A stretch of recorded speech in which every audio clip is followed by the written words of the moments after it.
Hello friends, myself Ruchi Gupta, exclusively on Azure Guidance. Please like, share and subscribe our channel for videos. तो start करते हैं class 12 के chapter economic determination and multiplier से. तो first of all we need to know here determination of equilibrium level. An economy is in equilibrium when aggregated demands of goods and service is equal to aggregate supply. तो first of all demand देते हैं हम. Demand में हम आपको revise कराना चाहेंगे individual demand. This is my demand curve. Y axis पे हमारा प्राइस डिनोट होता है, एक्स एक्सिस पे हमारी क्वांटिटी. ₹10 पे कोई एक पर्टिकुलर कंज्यूमर किसी एक कमोडिटी की जितनी क्वांटिटी खरीदता है, रेडी टू बाय होता है, that are called by individual demand.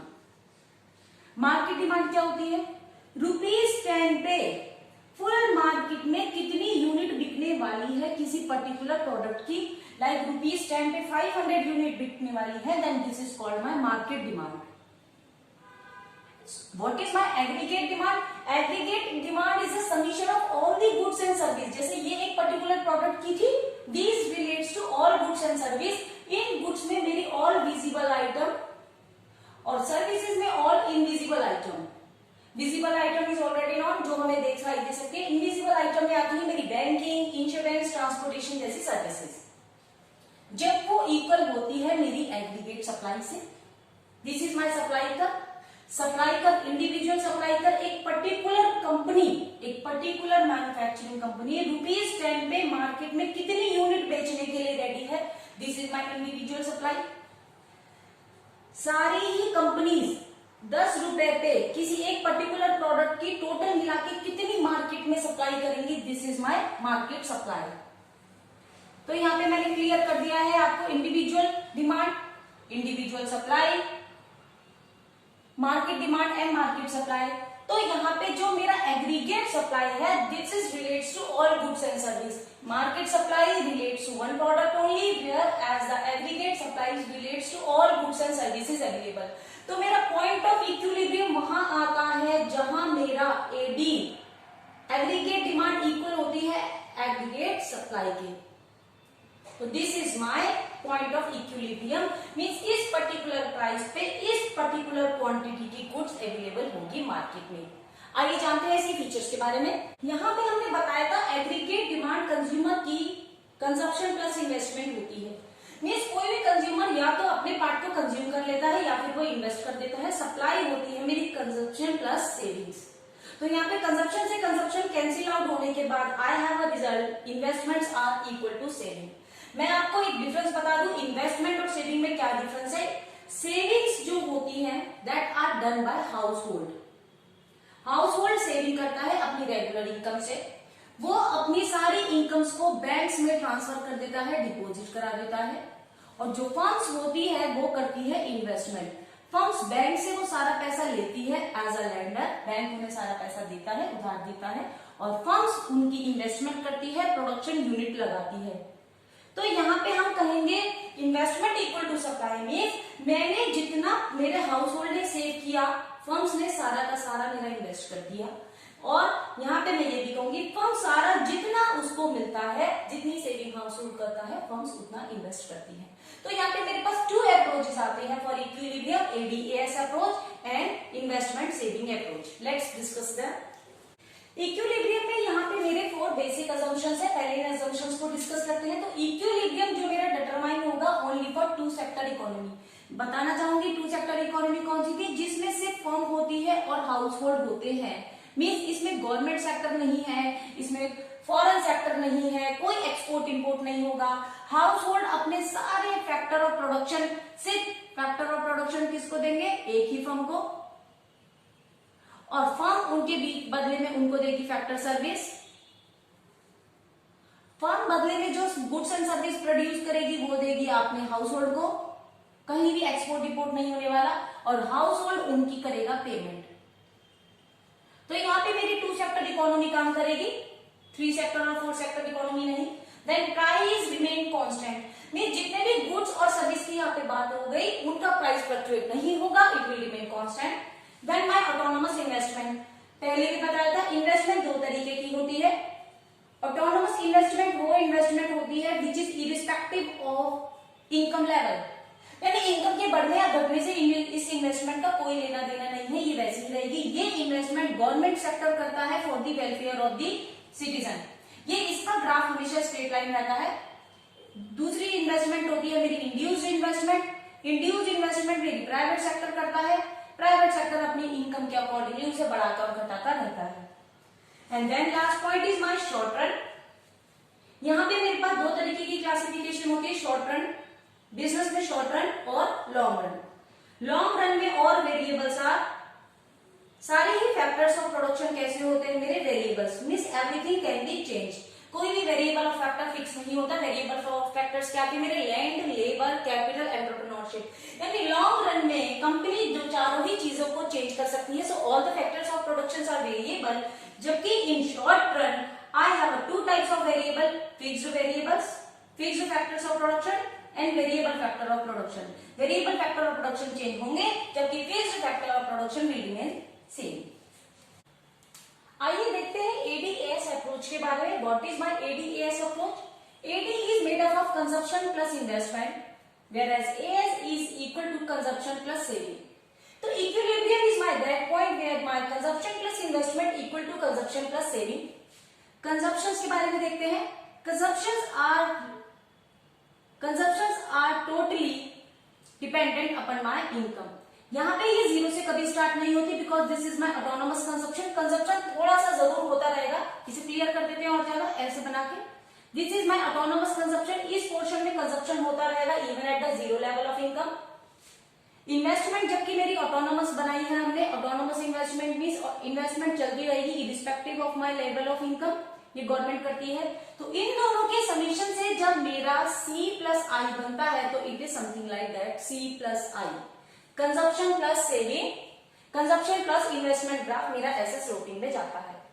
जबकि मेरा consumption plus saving graph totally dependent upon my income, तो वो मेरा 45 डिग्री का एंगल बनाता हुआ जाता है एडी ग्राफ। याद रखिएगा 45 डिग्री का एंगल बनाता हुआ। तो the point where the both the AD and the AS intersect I is called the point of equilibrium. This is my point of equilibrium.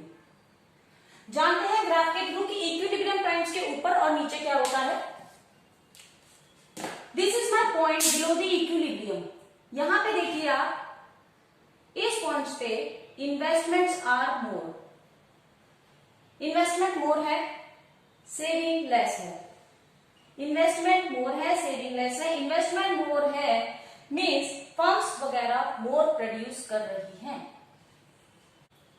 When my planned expenditures are more than my planned saving, यहाँ पे मेरे expenditure ज्यादा है, consumption ज्यादा है saving से, तो firms का जितना भी इन्वेंट्री होगा, कंजप्शन तेज होने की वजह से इन्वेंट्री जो होगा मेरा जीरो हो जाएगा। इन्वेंट्री मींस फर्म्स का जो स्टॉक होगा वो जीरो के इक्वल हो जाएगा। उसकी वजह से वो प्रोडक्शन इंक्रीज करेंगी। प्रोडक्शन इंक्रीज करने के लिए एम्प्लॉयमेंट जनरेट होगा, वो नई नई यूनिट लगाएंगी और मेरा एम्प्लॉयमेंट जनरेट होगा। इसी के केस में नेक्स्ट पॉइंट पे आती हूँ। इस पॉइंट पे अगर मैं आती हूँ, यहाँ पे my AD is lesser than my supply, means planned expenditure is lesser than my planned saving. यानी कि लोग जरूरत से कम खरीद रहे हैं, वो सेविंग ज्यादा कर रहे हैं, एक्सपेंडिचर कम कर रहे हैं। और जब एक्सपेंडिचर कम होगा तो धीरे धीरे स्टॉक मींस इन्वेंट्री का बढ़ने लगेगा, इंक्रीमेंट होने लगेगा। यानी फर्म्स का माल नहीं बिकेगा because families are saving more than the expenditure, जिसकी वजह से स्टॉक कम होने लगेगा। स्टॉक को शॉर्ट आउट करने के लिए वो अपने प्रोडक्शन को स्लो करेंगे, प्रोडक्शन को कम करेंगे। प्रोडक्शन को कम करने की वजह से थोड़ा बहुत अनएम्प्लॉयमेंट क्रिएट होगा, क्योंकि जब प्रोडक्शन यूनिट को स्लो डाउन किया जाएगा या कम किया जाएगा तो अनएम्प्लॉयमेंट क्रिएट होगा। तो मैं कह सकती हूँ एम्प्लॉयमेंट और unemployment are directly related to my equilibrium. This is my graph of equilibrium. और इक्विलिब्रियम प्लांट में इस पॉइंट पे मेरा डिमांड और मेरा सप्लाई दोनों सेम है। जितना फर्म इन्वेस्ट करती है, सेव करते हैं, उतना ही फर्म इन्वेस्ट करती है, और जितना इन्वेस्टमेंट होता है उतनी ही सेविंग हाउस होल्ड कर रहा है। आइए जानते हैं equilibrium level at saving investment approach के लिए। ग्राफ बिल्कुल वैसा ही रहता है यहाँ पे भी।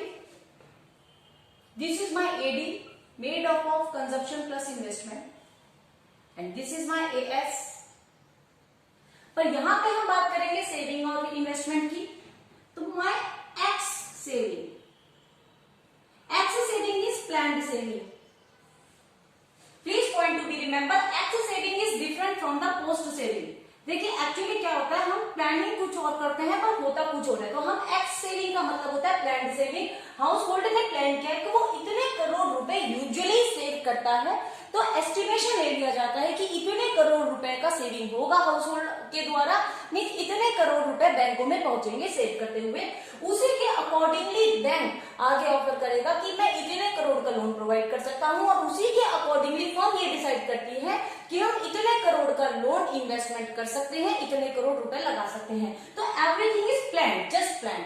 जबकि पोस्ट सेविंग का मतलब होता है एक्चुअली डन, ये एक्चुअली कंटेंट है। सपोज कीजिए हाउस होल्ड ने प्लान किया कि वो सब मिलकर 10 करोड़ रुपए यूजुअली डाल रहे हैं, पर हो सकता है because of any different circumstances, जैसे कि अभी कोरोना आया था, लोगों की सेविंग्स एकदम से अचानक से फॉल हो गई थी, तो यहाँ पे इस वक्त सेविंग से 4 करोड़ रह जाती है, क्योंकि जब सोर्स ऑफ इनकम ही नहीं होगा तो फिर सेविंग कैसे हो पाएगी, या फिर ये बढ़ के किसी अदर सर्कमस्टांसेस में बढ़ के ज्यादा भी हो सकती है। तो x saving means plan saving, जो हाउस होल्ड प्लान करता है। Similarly x investment means plan investment, जो फर्म सोच के चलता है कि मैं इतनी इन्वेस्टमेंट करूंगा। अब 10 करोड़ रुपए अगर आ रहे हैं तो वो 10 करोड़ रुपए की इन्वेस्टमेंट करने के लिए रेडी है। तो इस पॉइंट पे my ex savings are equal to my ex investment. बात करते हैं अब इन पॉइंट्स की जहां पे ये लेसर है, लाइक दिस पॉइंट। हाँ जी, बात करते हैं इस पॉइंट की।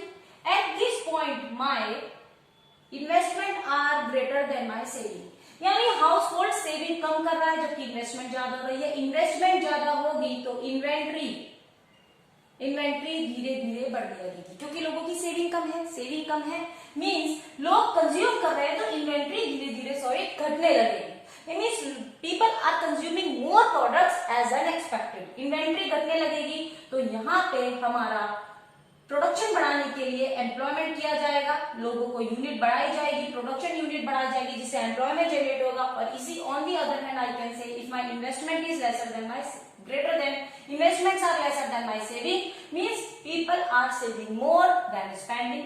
ज्यादा खर्च करने की वजह से वो सेव कर रहे हैं, खर्च कम कर रहे हैं, तो इन्वेंट्री यानी स्टॉक का रिजल्ट यहाँ पे बढ़ता जाएगा। स्टॉक बढ़ने के कारण प्रोडक्शन को स्लो डाउन करना पड़ेगा, लोगों को अनएम्प्लॉयड करना पड़ेगा, एक तरीके से अनएम्प्लॉयमेंट क्रिएशन हो जाएगा यहाँ पे। क्यों? क्योंकि जितना माल बना हुआ है उसी का ही काफी स्टॉक खट्टा है, तो प्रोडक्शन यूनिट धीरे धीरे स्लो डाउन किए जाएंगे। ऐसी सिचुएशन में अनएम्प्लॉयमेंट क्रिएट होगा। और पॉइंट ऑफ इक्विलिब्रियम पे my savings are equal to the investment, तो सब कुछ जैसा है वैसा ही चलता रहेगा। आप देखते हैं ग्राफ के थ्रू, इक्विलिब्रियम के थ्रू हमारा level, this is my AS at 45 degree, this is my AD consumption plus investment, तो this is my point of equilibrium here.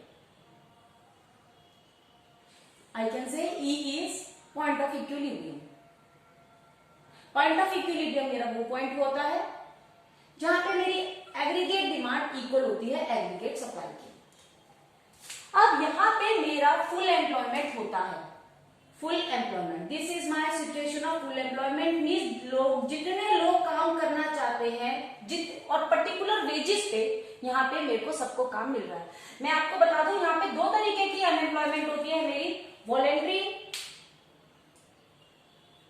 Involuntary unemployment.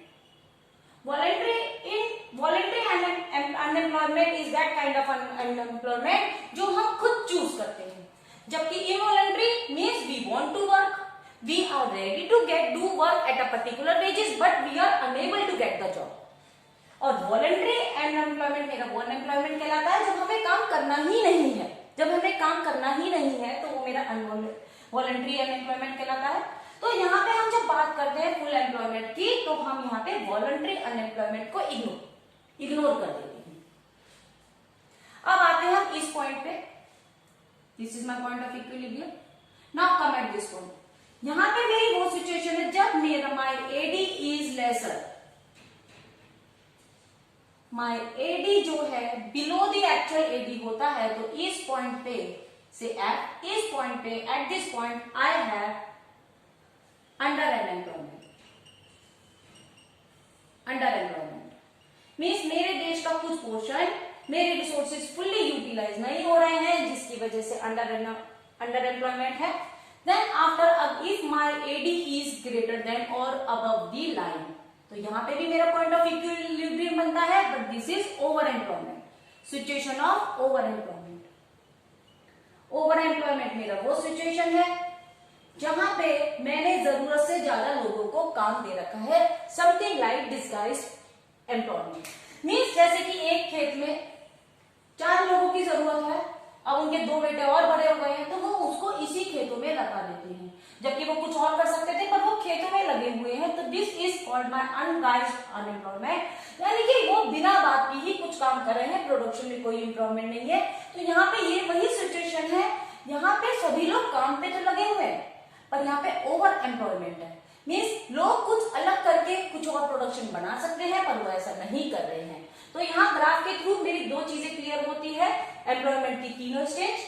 I hope it is clear now. Please don't forget to like, share and subscribe our channel Eduguidance. Thank you so much.